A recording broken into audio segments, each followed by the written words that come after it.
The worst thing that I think we got in this industry is there are a lot of companies that they promote very heavy peelings, and I think that is no, they shouldn't be done.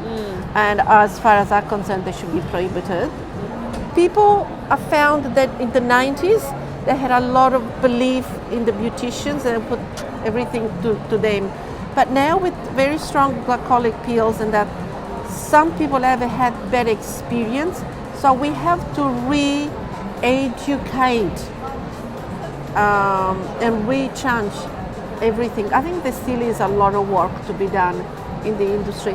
95, everybody was using very heavy glycolic for no reason, and of course to make the skin photosensitive. And of course now there is a very high percentage of pigmentation in the skin. Why people have pigmentation? If you ask any single person that has very high pigmentation, in the past they have done something like that. In Australia, now it's prohibited to have kojic acid as a raw material, but until 1998, people were still using it. I think once you start using things like that, you're actually asking for problems. In 1995, I was working in the Philippines, and kojic acid, glycolics, anything like that was very in vogue in 95.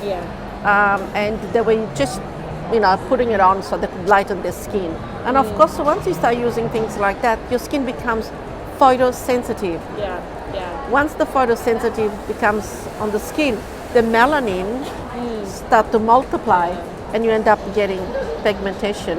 If you ask any of, I don't know if you have a salon or not, but if you ask anyone that's got really bad pigmentation today, in the past they've done some kind of really serious skin peeling.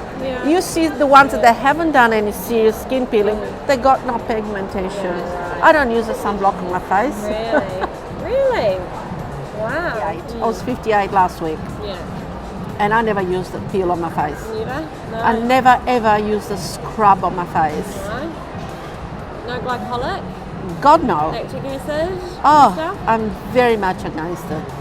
So you think that basically, because we've used quite abrasive, harsh things on our face, we've actually in the end ended up with more susceptible skin? Absolutely. But if you think about it, to me it's just logic. I mean, if you study beauty therapy, you know that your skin has to be protected. And if you take all those layers of skin out, come on, our skin, it doesn't renew that quick, especially once we get older. Sorry. But that's what I feel that the market and the industry has to go back to the original roots. Learn to actually nourish the skin rather than stripping it off.